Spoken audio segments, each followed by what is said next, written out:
Muy buenas, bienvenidos amigos de nuevo a este su programa de entrevistas en el distrito, donde los sábados por la noche la verdad se encuentra con la actualidad. Hoy tenemos con nosotros a una persona muy conocida mediáticamente y políticamente en este país. Es diputada en el Congreso de los Diputados por el Partido Popular, Ana Belén Vázquez Blanco, que sabe nuestro lema y ha decidido estar aquí hoy con nosotros. Entrevistas sin filtros, preguntas no pactadas, respuestas libres. Comenzamos.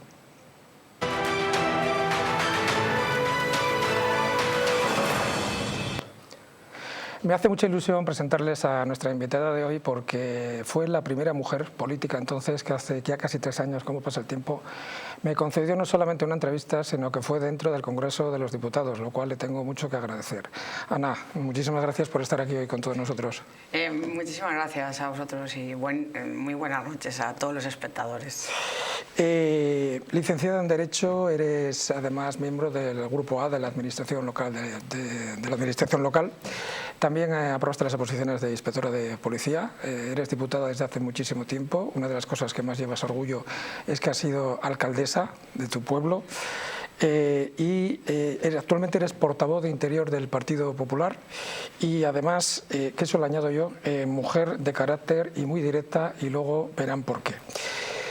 Ana, llevas varios años ya en política, varios ya además en el Congreso de los Diputados. Cuando entraste en política, ¿alguna vez has llegado a pensar que ibas a vivir este nivel de crispación actual? Pues la verdad que no. Hubo un cambio sustancial. Yo entré en el año 2000, con 25 años, y viví momentos muy críticos y muy dolorosos.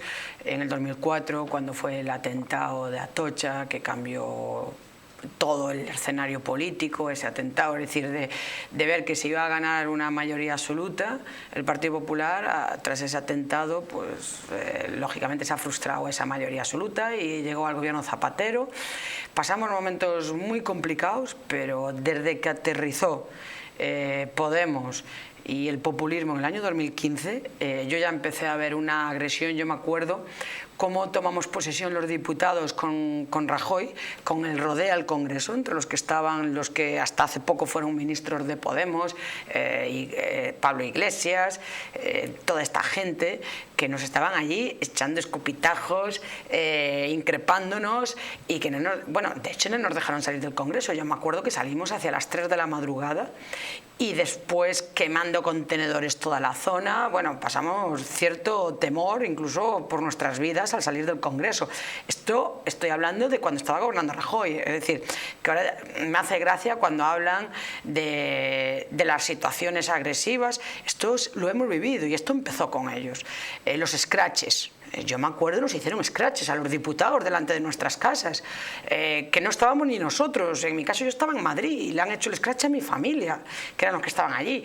Es decir, ha sido todo una crispación que iba creciendo mientras estaba gobernando el presidente Rajoy, y que se creaba a raíz de estos movimientos populistas, como era el caso de Podemos, importado de Venezuela, y que de alguna manera empezó a tener el auge en las calles, y ellos fueron los primeros que aterrizaron con la crispación en el Congreso.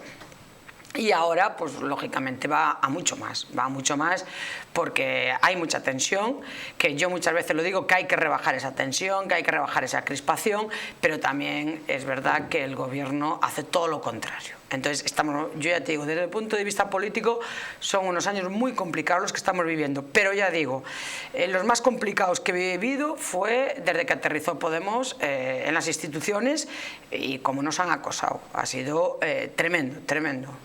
Es que dice ahora nuestra invitada que fue de otra época y que desde el gobierno. Vamos a ver este vídeo.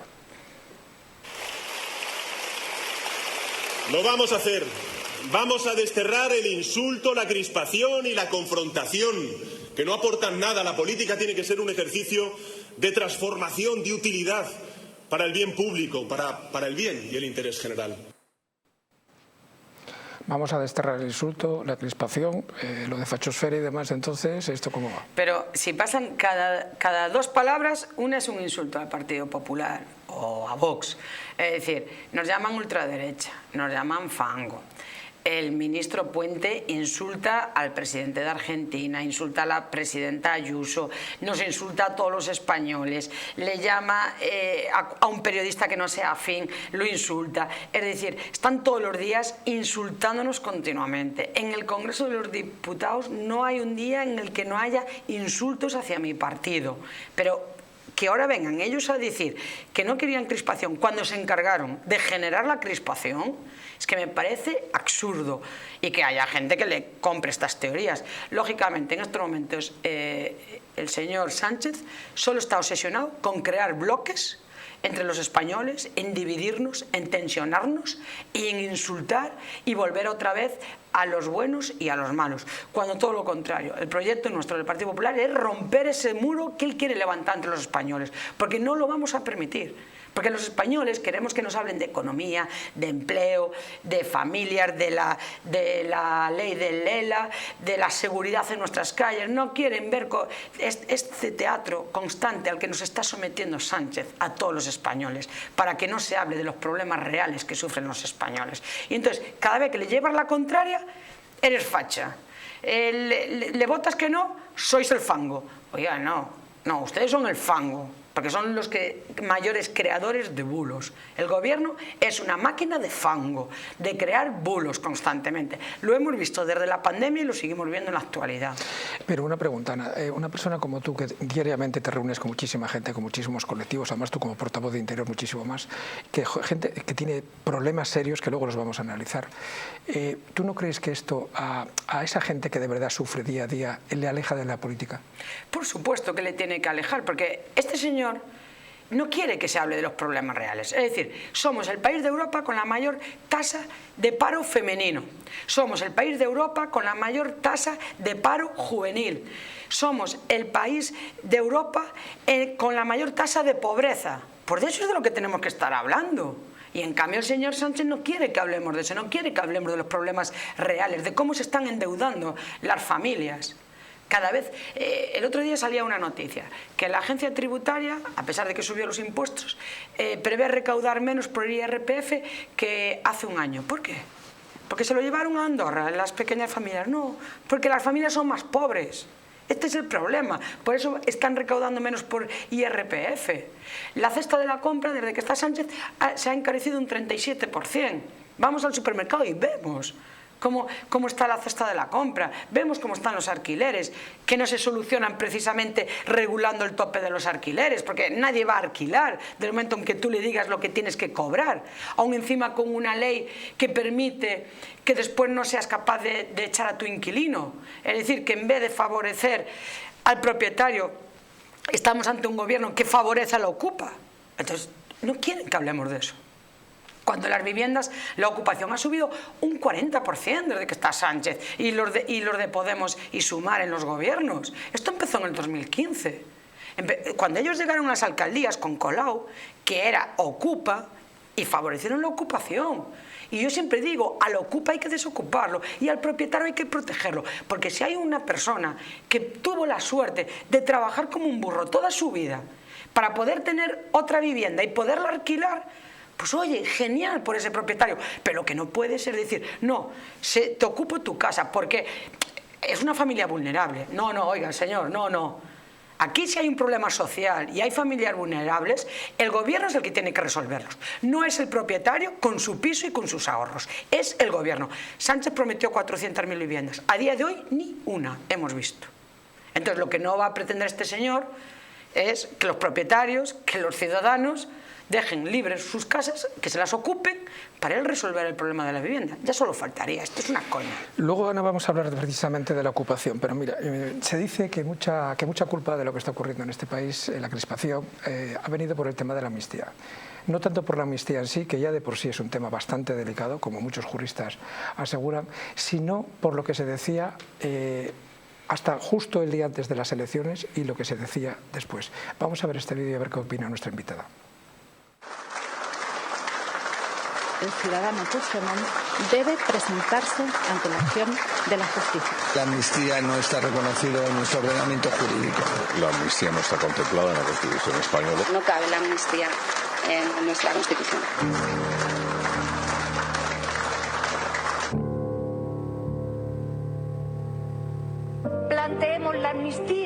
única respuesta posible es que eso no es planteable en un Estado constitucional democrático. Con nosotros España se cumple la ley en todo el territorio. Porque sería suprimir literalmente uno de los tres poderes del Estado, que es el judicial. Por nosotros España no corre peligro. Y que el presidente lo dijo claramente. No va a haber amnistía. No es constitucional. Ni amnistía ni nada de eso. Voy a decir más todavía. Es que no es constitucional. Lo repito para que quede claro. Ni amnistía ni nada de eso. Los indultos son constitucionales. El referéndum no, ni tampoco la amnistía. Y como este gobierno no se va a saltar la Constitución. ¿Y una amnistía? Eso se plantea inconstitucional, eso es ilegal, eso no tiene cabida en nuestro ordenamiento constitucional. Inconstitucional, eso es ilegal, eso no tiene cabida en nuestro ordenamiento constitucional. Ana, después de ver esto, luego la gente dice que está crispada porque no lo han entendido. Es que es difícil de entender, tantos cambios y de tanta gente en tan poco tiempo. Todo por puro necesidad, para Sánchez seguir en el gobierno, para Sánchez seguir en el colchón de la Moncloa, única y exclusivamente, sin importarle el interés general, haciéndonos a unos españoles de primera frente a otros, dividiendo. Es decir, lo que primero que tenía que hacer era, te presentas a unas elecciones, decir la verdad. ¿No has dicho la verdad? Pues vuélvete a presentar. Porque seguramente si mucha gente ahora supiera lo que hizo, seguramente no le votaría al Partido Socialista. Porque yo sé muchísimos socialistas que están avergonzados con lo de la amnistía. La amnistía es la discriminación más grande que hay en este país. La amnistía supone que delincuentes que han atentado contra el Estado de Derecho, que han atentado contra la Constitución, estén libres. Y significa, por ejemplo, que los CDR, que tenían ya los precursores de explosivos preparados para cometer atentados, van a ser también amnistiados, cuando es un delito de terrorismo. Porque yo me pregunto, resulta que esos que van a ser amnistiados y tenían depósitos ya preparados para hacer explosivos, claro, tienen 7 apellidos catalanes. Si esos mismos tuvieran un apellido árabe, hoy estarían en la cárcel, porque estarían considerados como terroristas yihadistas. En cambio, como son catalanes, como Sánchez necesita el voto de ellos, 7 votos, van a ser amnistiados. En contra incluso de la Unión Europea, que el delito de terrorismo no cabe ninguna amnistía sobre ese delito tan grave. Y ahora que has sacado tu Europa, ¿tú crees realmente, porque ahí también hay mucha divergencia, hay mucho cambio de opinión, hay gente que lo tiene muy claro, por ejemplo, una miembro de tu partido, que está la de Toledo, que lo dice abiertamente, no sueñan que eso no llegará nunca? ¿Crees que finalmente Europa, los tribunales europeos, van a validar realmente, legalmente esta amnistía? Yo creo precisamente en Europa. Yo he pedido el voto ahora en estas europeas precisamente para reforzar nuestra postura y que nos ayuden en Europa. Europa actuó en el caso de Hungría, en el caso de Polonia, y con una situación no tan grave como la nuestra. Y Europa tiene que actuar también ahora. Es decir, hay delitos que están en estos momentos castigados por el derecho europeo. Y yo siempre pongo para que la gente lo entienda. Dice, no, es que no aparece en la Constitución, no sé qué. No, también imagínense que el Congreso dice, es que prevalece, decía Rejón el otro día, prevalece la voluntad del Congreso. Ah, sí, entonces yo apruebo la esclavitud y se permite la esclavitud. Cuando no, hay tratados internacionales que lo impiden, que prevalecen sobre el derecho interno del país. Entonces, están haciendo una auténtica aberración. Y lo del terrorismo, los CDR, ya digo, si en vez de tener 7 apellidos catalanes llegan a tener un apellido árabe, estarían en la cárcel, porque estaban preparando atentados terroristas. Y eso es terrorismo. Se diga como se diga, son actos preparatorios de atentados. Y eso era lo que ellos estaban haciendo. ¿Recuerdan cuando comencé la presentación de nuestra invitada de hoy que le dije que era una mujer de mucho carácter? Hace poco, en el Congreso de los Diputados, ha llegado una resolución, una propuesta para los funcionarios de prisiones. Le tocó a ella defenderlo. Escuchen.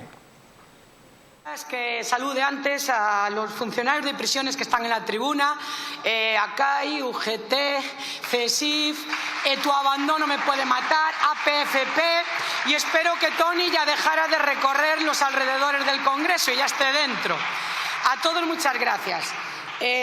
Miren, nos insultan, nos dan ultimátum, nos llaman máquina del fango incluso nos mandan a la mierda y hoy nos piden que les apoyemos. ¿Saben por qué? Porque han perdido las elecciones, porque ustedes no tienen el apoyo suficiente en el Congreso de los Diputados.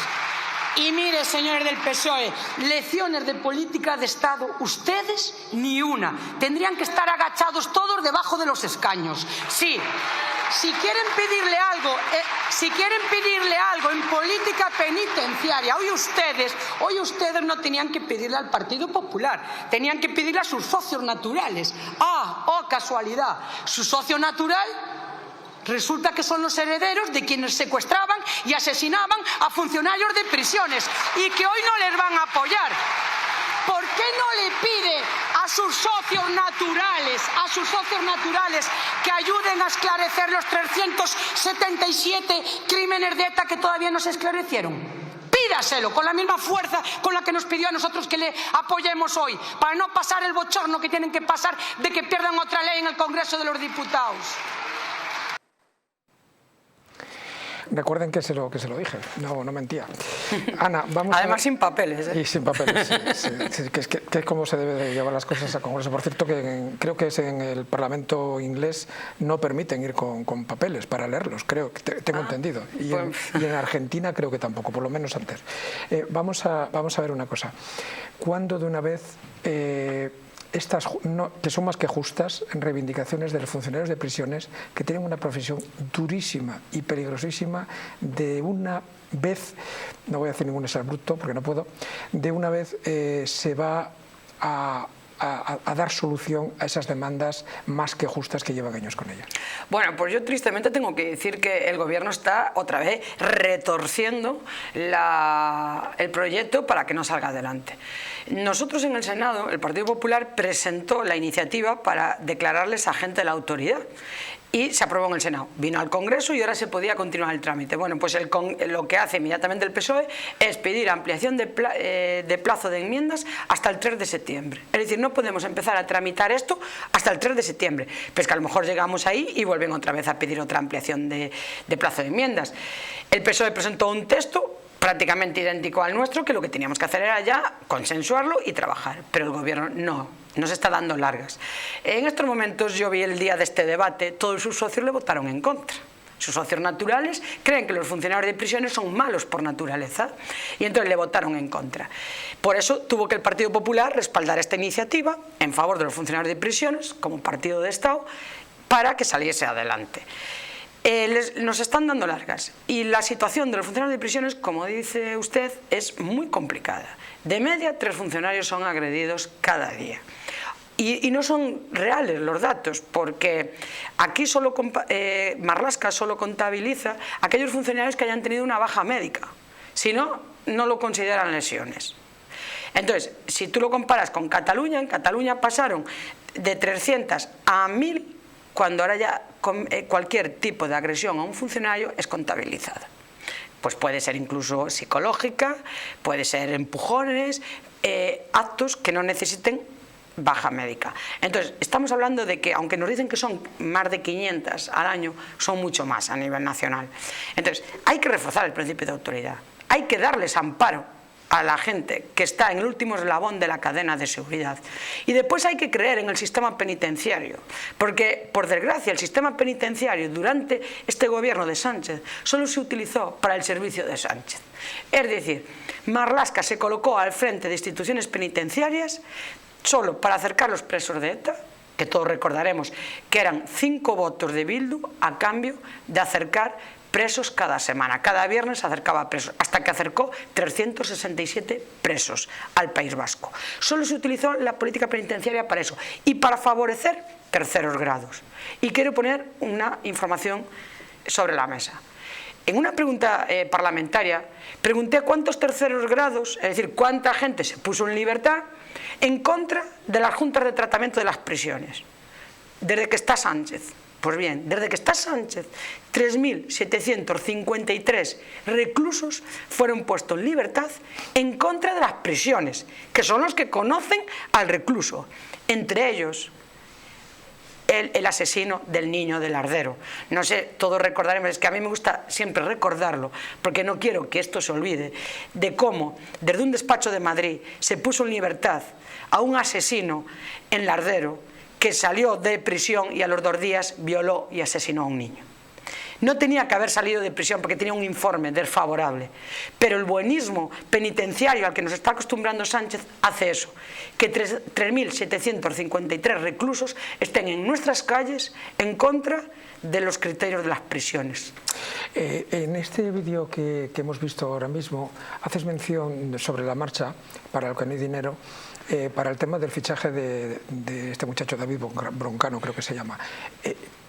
¿Es razonable gastarse, además son datos oficiales, parece ser, de hecho los vamos a publicar ahora, gastarse 28 millones de euros en 2 años para 2 temporadas de un programa de televisión pública, además, con la cantidad de demandas que hay en este país, serias, reales, y que se argumenta que no hay dinero? Es una auténtica vergüenza, pero ya no solo los 28 millones por las demandas que hay, que efectivamente estamos hablando de que tenemos a las fuerzas y cuerpos de seguridad del Estado sin medios, que tenemos la ley de ELA, que es muchísimo menos, y que los enfermos están sin poder ser atendidos por culpa de este gobierno. Tenemos un montón de demandas, pero lo peor es que está en bancarrota Televisión Española. Es decir, estás dando datos negativos económicos cada mes y tienes 28 millones. Es que te estás riendo de los españoles, que con sus impuestos vas a pagar a un tío para que esté en la televisión haciendo publicidad de ti, única y exclusivamente, que hable bien de Sánchez, darle autobombo a Sánchez. Es que esto es una auténtica vergüenza. Esto ya se parece más a Venezuela que a un país democrático de la Unión Europea. Lo que están haciendo con la televisión pública, esto no es una televisión pública de un Estado de derecho y democrático de la Unión Europea, es de una república bananera. Esto es de Venezuela, esto es de países de otro mundo, no de este continente europeo desarrollado. Es una vergüenza lo de la televisión, cómo la están utilizando. El otro día, en medio del intermedio del fútbol, sacaron una noticia contra la Xunta de Galicia, que era anecdótico. Yo decía, perdona, 5 minutos de noticias y le dedicas más de 1 minuto a Galicia, a un gobierno del PP, ¿sabes? Es que esto es sectarismo puro.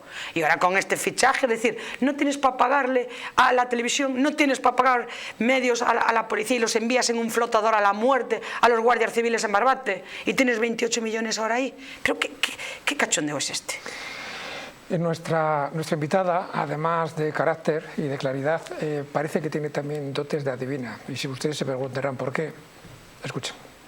Tengo que decir que bienvenidos a conocer a Yolanda Díaz. En Galicia ya sabemos todas las víctimas que ha dejado por el camino.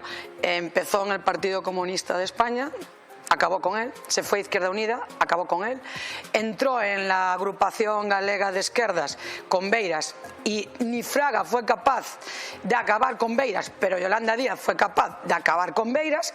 Después se fue a En Mareas, acabó con las Mareas, después se fue a Podemos, después ya era Sumar Podemos y ahora está con Sumar y con 7 diputados menos. Y una reflexión que le hizo Feijóo, que le dijo: usted tan pronto perdió todos los diputados en Galicia, se vino para Madrid, porque siempre le estaban achacando. Ella siempre decía, bueno, aparte de llamarle de todo a Feijóo, en el Parlamento hay cosas que quedan ahí, siempre decía, usted Feijóo solo está pensando en Madrid, y al final resulta que se vinieron todos antes que Feijóo para Madrid. Entonces la señora Yolanda Díaz, nosotros en Galicia la conocemos y ha dejado muchísimas víctimas políticas por el...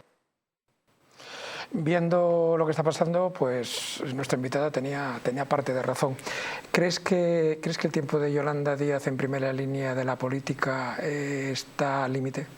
A ver, Yolanda Díaz la conocemos en Galicia y aparte de las víctimas que fue dejando, Yolanda Díaz no es una persona querida en Galicia, no tiene diputados, de hecho ahora en el Parlamento de Galicia, y es una persona que lo que vende pues es todo una caricatura de la política. Es decir, esta señora que es capaz de hasta disfrazar los datos del paro para encubrir paro con los fijos discontinuos, es capaz de cualquier cosa. Entonces no es una mujer seria para la política, es un plus. La gente la veía, bueno, yo algunas veces aquí en Madrid alucinaba cuando me hablaban de Yolanda Díaz como una estadista y yo decía, pero ¿qué decís? Si en Galicia la conocemos y esto no sirve para nada. No es una política resolutiva y el ejemplo está ahí con lo que dije antes de las tasas de paro. Es decir, pueden contarnos tonterías porque no se las vamos a creer. Y esta mujer, su proyecto es ella y solo ella. Yo ahora voy a hacer otra advertencia. Seguramente acabará yéndose al PSOE, porque en este momento Sumar y PSOE pues prácticamente ya es lo mismo. Y bueno, que esté Sánchez al acecho, porque el siguiente igual es él. Porque la ambición de esta mujer, es decir, su proyecto político es ella sola. No tiene proyecto de país, no tiene proyecto de ciudadanos, es ella sola. Y esto lo ha demostrado en Galicia, y de hecho, pues en estas autonómicas, Yolanda Díaz, la poderosa vicepresidenta, cosechó en febrero 0 diputados. Vamos a cambiar de tema, aunque tiene mucho que ver con la persona con la que estamos hablando. Esta semana se ha hecho público que hay comunidades autónomas de PP y Vox que han hecho modificaciones en la ley de memoria histórica, que se llama de Concordia. Sobre esta ley de memoria histórica se ha escrito muchas cosas, y no de ahora, de hace tiempo. Se dice que es sectaria, que sirve para reverdecer odios ya enterrados, gracias a Dios, para sembrar odio, discordia y para ser una rémora de muy pocos votos con el daño que hace. ¿Tú qué opinas de ella? Y la pregunta es, si alguna vez vuelve el PP al poder con la suficiente fuerza parlamentaria, ¿la tumbaría? Lo ha dicho Feijóo, que vamos a derogar esa ley. Esa ley solo es para crispar, para dividir. A ver, yo nací en la generación de la democracia, yo nací en el 75 y le debo todo lo que somos, las libertades, los derechos, la democracia, a gente que tuvo que saber de un lado y del otro perdonar, que supieron avanzar, mirar al futuro. A mí me hace gracia que estén todo el tiempo hablando, es decir, no podemos hablar de ETA, que fue hace poco, pero ellos pueden hablar de los restos de Franco a cada paso. Entonces, yo no quiero vivir en el pasado, yo quiero vivir en el futuro. Y esa ley solo se hace para dividir, para otra vez volver a las dos Españas. Y no quiero eso. Si los que la sufrieron en primera persona fueron nuestros abuelos, nuestros padres, yo no quiero volver a sufrir eso. Yo quiero ver el futuro. Se acabó ya. No tenemos que seguir hablando de dictadores, ni de un bando, ni del otro. Y esto es lo único que ellos han hecho, abrir esta ley. A mí me hace gracia, incluso con esta ley que subvencionaron para encontrar los restos de Federico García Lorca y la familia en contra de que los buscasen, diciéndole, es que os vamos a denunciar con que los sigáis buscando. Es decir, son auténticas locuras lo que quieren, porque, como digo, solo quieren reabrir esos temas. Pero a mí lo que más me duele es que ahí haya todos los años dinero para encontrar los restos supuestamente de víctimas del franquismo, pero resulta que no hay dinero para encontrar a los asesinos de 379 víctimas de ETA. Para eso no hay nadie ocupándose en este país. Y eso es lo que me duele de este país, de cómo quieren redescribir la historia. Yo, como digo, nací en la democracia. Le debo mucho a todos, de un partido, de otro, a todos los que supieron mirar hacia adelante. Y eso es lo que quiero, mirar hacia adelante. Yo no quiero hablar de la momia de Franco. Yo no quiero hablar ni de Rojos, ni de... No, eso lo he estudiado y ya está. Es una parte que no quiero volver a recordar. Quiero ver la España de la ambición, la España europea, la España que ha soñado incluso con gobiernos del PSOE, ¿por qué no? Con los Juegos Olímpicos en Barcelona, con la Expo en Sevilla. Es decir, yo felicito las grandes cosas que el PSOE de Felipe González supo hacer en su momento, pero no quiero volver atrás, yo quiero irme al futuro. Hay otro asunto que está de moda últimamente, que es también bastante complicado, que es el tema de la ley de violencia de género. No en sí por el problema, sino por el tema de la igualdad entre hombre y la mujer. De hecho, todo el mundo piensa que había un consenso total sobre ella, y no es verdad, porque en su momento el Tribunal Constitucional, sobre los artículos de los que estamos hablando, la igualdad de hombre y la mujer ante la ley, fueron 7-5, nada más. Fue por la voto de calidad del tribunal, del presidente del tribunal en su momento. Y vamos a escuchar esto, a ver qué opina nuestro invitado. Al Congreso llegó una vez una ley, una modificación de una ley por el cual actos penales, si estaban ejecutados por hombre o mujer, tenían sanciones diferentes. Y dice, pero esto está en contra del artículo 14 de la Constitución. Esto no puede ser. Es que hay más casos, hay mucho más. Ya sé que hay mucho más, pero eso no cambia la tipología del delito. No puede ser. Se aprobó. Entonces, alguien lo presentó al Tribunal Constitucional. Yo hablé con el presidente del tribunal. Le dije, oye, era una persona conocida. Le dije, esto ha ido al tribunal. Lo declararé inconstitucional. Hombre, esto es inconstitucional, absolutamente, claro. Me quedé tranquilo. Salió la sentencia, es constitucional. Dije, pero bueno, tú sabes la presión que teníamos. ¿Cómo podíamos soportar esa presión? No puede ser así, no puede ser. A mí me parece absolutamente injusta esa sentencia. Hay que acatarla, porque la democracia es así, los jueces han dicho eso, así es. Pero a mí me parece profundamente inútil, lo diré aquí y donde haga falta. Son declaraciones bastante fuertes que están olvidadas, entre otras porque las dice quien las dice, no las dice nadie de la derecha ni de la ultraderecha. Ana, ¿qué opinas? Bueno, yo creo que en estos momentos en España hay un problema de violencia de género que podremos después entrar a examinar, porque no es los datos como los están diciendo, y considero que los delitos de violencia de género no se resuelven disfrazándose una vez al año de morado. Hay que poner recursos. De media, 735 casos por agente en cada turno. Dime cómo puede proteger a esas mujeres. Es imposible que un policía pueda proteger a 735 mujeres. Después hay otro problema. El 51% de los agresores y de las víctimas son extranjeros, cuando solo son el 12%. Pues habrá que hacer cosas apropiadas para eso. Y después revisar el sistema del 2007, que lógicamente yo no concibo que a una mujer, porque sea extranjera, se le valore más que a mí, o los parámetros de que si consumes sustancias tengas más puntuación que a mí, o si tienes un hijo, etcétera, etcétera. Es decir, está desfasado y hay que poner medios, y en este momento el pacto de violencia de género, el gobierno ese feminista no ha dado ni un duro al Ministerio del Interior para proteger a las mujeres. De la ley de memoria histórica hemos hablado, de la ley de violencia de género, vamos a hablar de inseguridad, vamos a hablar de inmigración, de un problema muy serio que existe ahora mismo y sobre todo de la ley del sí es sí, entre otras cosas, después de la publicidad.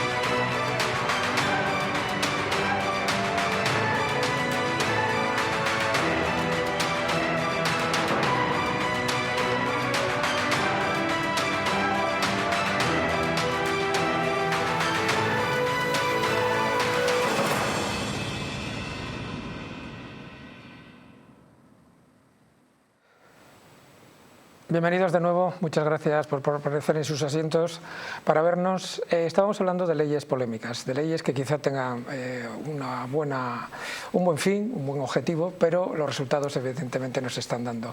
Hay otra ley actualmente que es muy polémica, que es la ley del sí es sí. Vamos a ver este vídeo. Creo que además de reconocer todas las formas de violencia, hay otro cambio fundamental que es el solo sí es sí, el situar el consentimiento en el centro de la legislación y en el centro también de nuestro pensamiento y de nuestra forma de entender cómo son las relaciones humanas. Si el otro o la otra, en este caso, no dice de forma explícita, no hace falta que sea verbal, pero de una forma explícita e inequívoca, quiero participar de este acto sexual o de esta relación, entonces hay una agresión. Lo primero, Ana, ¿qué opinas de la figura política, no vamos a entrar en temas personales, de la figura política y de lo que ha representado Irene Montero y su alrededor desde que irrumpieron en la política? A ver, yo creo que para las mujeres, desde el punto de vista de las mujeres, ha sido la peor ministra de la democracia. Pero no le echo la culpa a ella, ella formaba parte de un gobierno. Un gobierno que ahí estábamos hablando de la ley del sí es sí, que lo estaba explicando ella, lo del consentimiento, que vamos, me río yo del consentimiento, es decir, esto poco menos nosotros nos reíamos diciendo, oye, que vamos a llevar un papel y antes de empezar el acto sexual, oye, fírmame por escrito, un hombre tiene que firmar que, oye, que esto va a ser consentido. Es que era una auténtica aberración, pero esta mujer hizo daño. En estos momentos hay más de 1.200 agresores sexuales y violadores beneficiados rebajando sus condenas. Y hay casi 200 violadores y agresores sexuales puestos en libertad por culpa de esta ley. Porque, a ver, si era muy fácil, cualquiera, cuando estudiamos derecho penal, siempre dicen que será retroactivo el derecho penal siempre que favorezca al reo. Es un principio de derecho penal. Se le advirtió el Partido Popular, la diputada Marta González, que es gallega, en el debate en el Congreso, se lo repitió muchas veces. Van a rebajarse condenas, no quisieron escuchar a nadie, porque son sectarios, porque odian todo el que discrepa de ellos. Ellos no pueden convivir políticamente con gente que opina distinto a ellos. ¿Sabes? Ellos solo creen en su verdad. Y entonces no nos quisieron escuchar a nadie. Y aprobaron esa ley que ha sido una auténtica aberración, que tendrían que estar pidiendo perdón. Ellos, Sánchez, los magistrados socialistas, que es una vergüenza. ¿Dónde estaba el señor Marlaska en ese Consejo de Ministros? ¿Dónde estaba la señora Margarita Robles? ¿Dónde estaba el ministro de Justicia, que ahora está en el Constitucional? Pero cuando se aprobó esta ley estaban todos de jueces sentados en el Consejo de Ministros. ¿Qué estaban? ¿Callados? Cuando sabían que estaban aprobando una aberración, con un informe contrario del Consejo General del Poder Judicial, con un informe contrario del Consejo Fiscal, con un informe contrario del Consejo de Estado, y aprueban una ley. ¿Para qué? Son el peor gobierno contra las mujeres. La aberración más grande contra las mujeres la hemos sufrido por parte de este gobierno de Sánchez, que se autoproclama feminista cuando es todo lo contrario. A mí no me protege este gobierno. Cuando escuchamos a políticos normalmente siempre hay un dicho, un relato paralelo, que es de dato mata relato. Y lo que es cierto es que, vamos a ver esta noticia, en el año 2016 hubo 1.800, un poquito más de 1.800 delitos sexuales denunciados. 8 años después ha habido casi 8 veces más. Vamos a ver, Ana, ¿no es momento ya de reconocer que quizás estas políticas no sirven? A los hechos nos remitimos, que hay que cambiar, nos hemos equivocado, no pasa nada, queremos arreglar esto no funciona. Y cambiarlo de una vez y no seguir insistiendo que además sobre una política que parece que solo se basa en la percepción de dinero que sirve para crear redes clientelares. Efectivamente, los delitos sexuales han subido un 47%. Y cuando se le pregunta a Marlaska, lo oculta los datos. De media cada año hay más de 12.000 agresiones sexuales más que había en el 2018, con el gobierno del Partido Popular. Entonces, hay un problema. Las manadas se han duplicado, es decir, esas violaciones en conjunto se han duplicado desde que está este gobierno. Y resulta que lo único que se les ocurre es, en la semana fantástica de la corrupción del PSOE que tenía que declarar Begoña Gómez, hacernos, como algunos ya le llaman, el pajómetro. Es decir, yo te voy a contar las veces que tú puedes conectarte a una página porno. Eso solo es para controlar a los adultos, porque los menores van a hacer lo que les venga en gana. Y aún encima los datos los va a tener el gobierno. Esto es una auténtica vergüenza, que todas las ocurrencias que han tenido sea esa.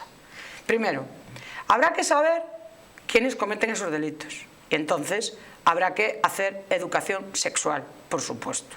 Habrá que hacer también policía de proximidad, que se han retirado a los policías y a los guardias civiles de nuestros pueblos y de nuestros barrios. Y eso también uniría con la criminalidad y el aumento de la criminalidad que hemos sufrido desde el año, y estamos sufriendo desde el año 2018.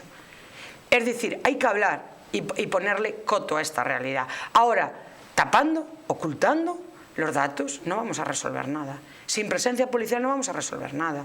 Si tenemos un problema con manadas, pues tendremos, y sabemos que son jóvenes, pues tendremos que afrontarlo desde la escuela e involucrarnos, las familias, los profesores. Después, aquí las penas hay que cumplirlas. Cuando tú ahora ves que resulta que los agresores sexuales, según entran, ya salen, aquí es que los agentes no tienen autoridad. Cuando van a detener gente, aún encima les increpan. Entonces estamos en este momento quebrado por completo el principio de autoridad de las fuerzas y cuerpos del Estado, y esto pues es igual que aumentan el resto de delitos. Nosotros estamos hablando de que en estos momentos, respecto al 2018, aumentó un 15% los delitos. La percepción de inseguridad pasó de un 2 al 4%. Es decir, la tasa de criminalidad pasó del 45% en el 2018 al 51% en la actualidad, y el 65% en Cataluña, que aún es peor. Y este gobierno no hace nada, todo lo contrario.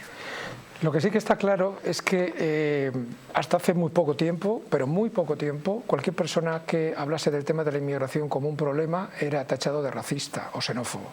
Si además lo vinculaba con la delincuencia, poco menos que estaba incitando un delito de odio. Pues un reciente estudio dice que 20 países de la Unión Europea, sus ciudadanos ya consideran la inmigración como el principal problema por encima incluso de la economía. En España ahora mismo hay una crisis tremenda con el tema de los MENAs, están reunidos el gobierno con la oposición, en este caso con el partido de nuestra invitada.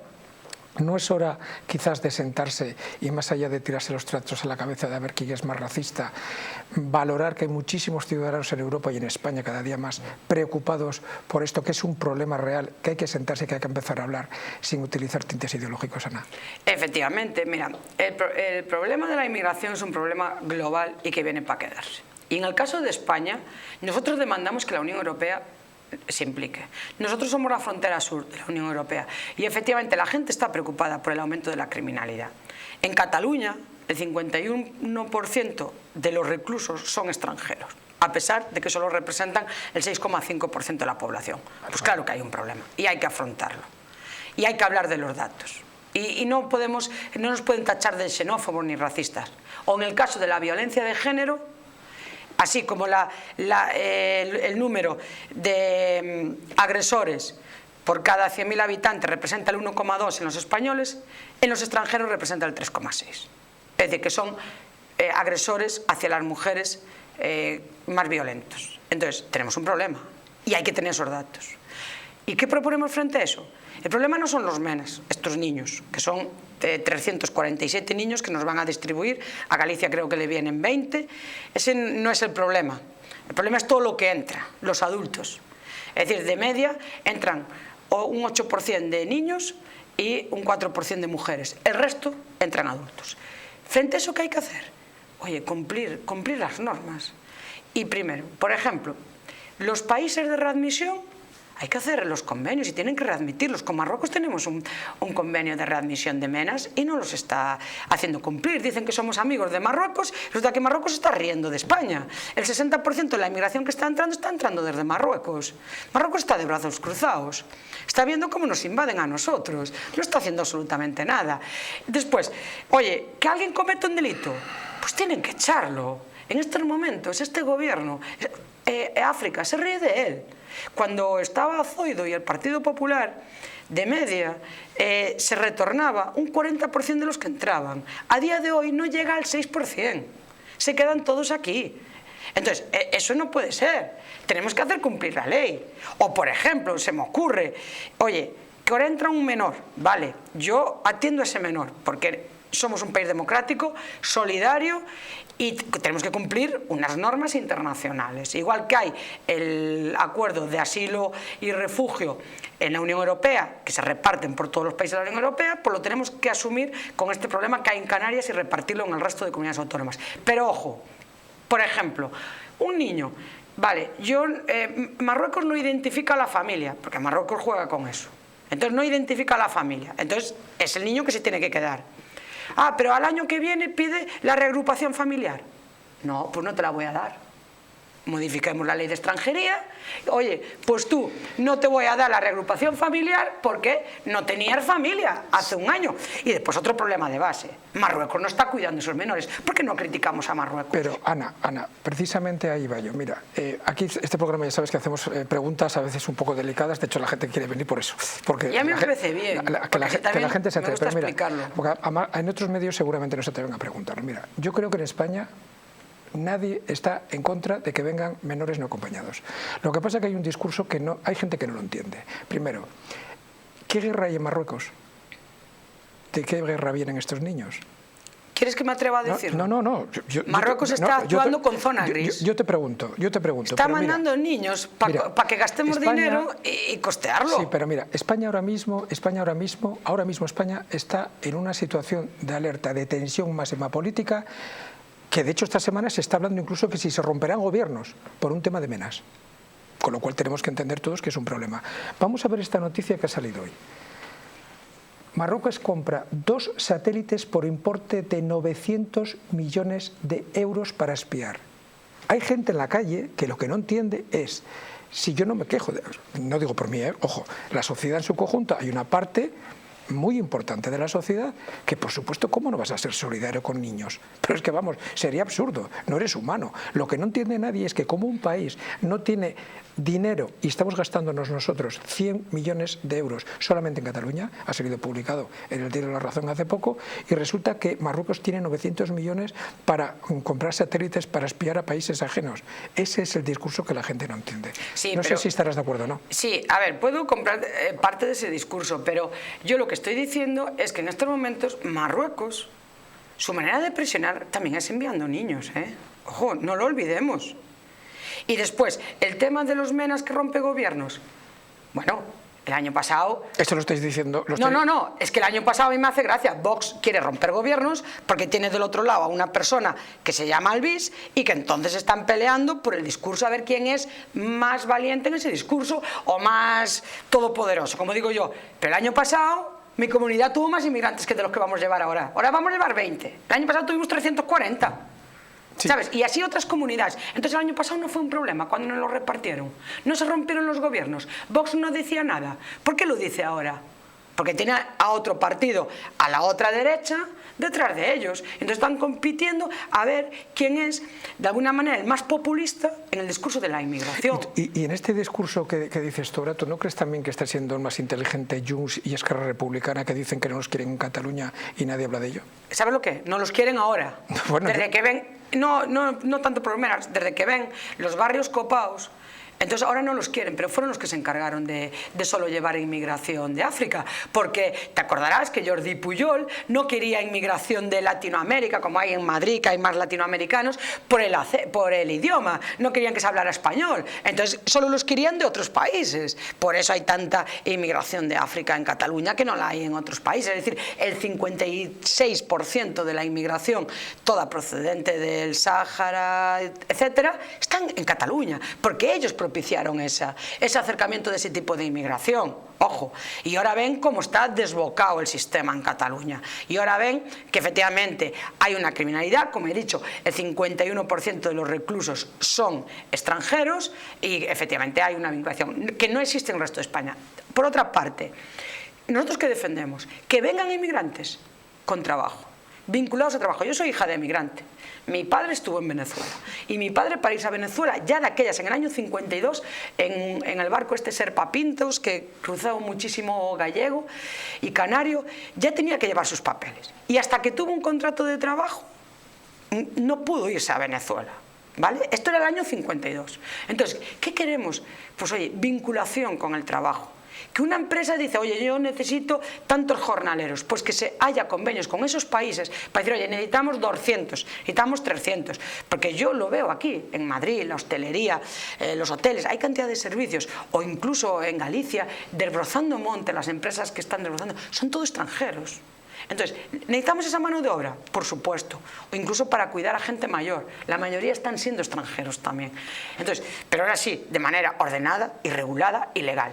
Y el que comete un delito tiene que ser expulsado, cueste lo que cueste. Y después, las órdenes de retorno. Yo llevo peleándome con esto con Marlaska mucho tiempo. Si tú gastas 6.000 euros para salir desde Mali y después resulta que de allí a 6 meses te envían de vuelta al gobierno de España, el vecino dice, buf, este gastó 6.000 y al final se vino de vuelta, yo ya no lo voy a intentar. Incluso es un efecto disuasorio. Solo que en estos momentos el gobierno está mirando por otro lado, no se le está llamando la atención a Marruecos cuando hay un acuerdo de readmisión de menores que tenía que ser inmediato el cumplimiento. Marruecos, si tienes el pasaporte caducado, no te lo readmite. Es decir, se está riendo de España. ¿Qué tendrían los teléfonos móviles de los ministros para que estén sumisos a las decisiones de Marruecos? Nuestra invitada ha nombrado una persona que nos viene al pelo para el siguiente vídeo. Ya en la institución que se supone representa la soberanía del pueblo español, agradecer al casi millón de españoles que ha confiado en Se acabó la fiesta el pasado 9 de junio para que de una vez y después de 45 años logremos agrietar lo que consideramos un sistema político corrupto, que es la partitocracia política española, afianzada con la Constitución que hemos jurado hoy aquí. 800.000 votos, 3 eurodiputados, no tiene infraestructura, no le conocía a nadie, se hablan barbaridades de él, no tiene cobertura mediática, está vetado a todo el mundo, pero ahí está. Sí, a ver, el populismo triunfó con Podemos, después triunfó con Vox, hasta que llegaron a los gobiernos. Ahora ya no, una vez que gobiernas y sabes que tienes que cumplir unas leyes, unos acuerdos, que no puede ser, no, es que yo pongo, te los envío de vuelta a los inmigrantes, es que no, es que tienes que cumplir una serie de leyes, entonces cambia todo. Y esto es populismo, acaba de llegar, dice un discurso de todo lo que la gente quiere escuchar, pero sin tener ni idea que tenemos unas normas, que tenemos una manera de regular las empresas, el trabajo, la sanidad, que no nos podemos saltar. ¿Y las redes sociales? Pues efectivamente son importantísimas. Yo soy una persona que uso mis redes sociales y que creo que son un canal de comunicación y que no solo son las televisiones, aunque yo también digo, las televisiones, pues oye, necesitan dinero y necesitan también tener difusión y claro, una red social es gratis. El otro. La televisión, en cambio, cuesta dinero, mantener una televisión. Entonces yo creo que el populismo es fácil hacerlo. El populismo es lo que está en medios países de Latinoamérica. Ahora, la realidad es otra. La realidad es trabajar. Vox, hasta que entró en los gobiernos autonómicos, decía atrocidades. Ahora, desde que está en los gobiernos autonómicos y sabe lo que es gobernar en materia de agricultura, en pesca y tal, oye, están moderados. Que no hay cómo gobernar para saber lo que se puede hacer y lo que no. Una pregunta que le vamos a hacer ya para ir finalizando, que tenemos poquísimo tiempo, es una pena porque nos gustaría seguir hablando con ella horas y horas. Siempre se ha dicho que los gobiernos y los medios públicos, cuando los primeros están concatenados, están unidos y bueno, muchas veces que reciben apoyo público al gobierno de turno. Pero vamos a ver este vídeo a ver qué opina nuestra invitada de hoy. ¿En qué momento se ha perdido la humanidad? A mí me preocupa que hayamos perdido definitivamente la humanidad. De unos chavales... O sea, son chavales solos... que vienen solos en una barca, en un cayuco, travesías durísimas, en unas condiciones terribles. Han visto cómo morían sus amigos en el mar, arriesgando la vida. Algunos se la dejan en el mar. Menores, son menores, niños, que son niños, un crío de 12 años, tienen menos de 18 años, que solo buscan un futuro mejor. Vienen a buscar un futuro mejor. De humanidad. La humanidad es una oportunidad, una gran oportunidad. Un poco de humanidad. ¿Dónde está la humanidad? ¿En qué momento se ha perdido la humanidad?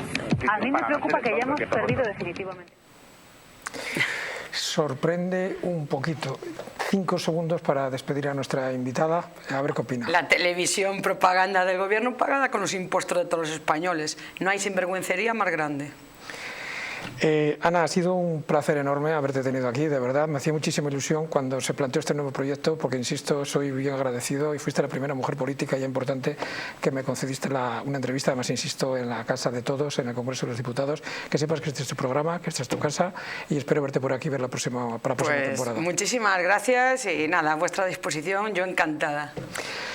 Esperemos que les haya gustado nuevamente el programa. Ya estaba en el sábado que viene. Pasamos lista, entrevistas sin filtros, preguntas no pactadas, respuestas libres. Nos vemos en la próxima.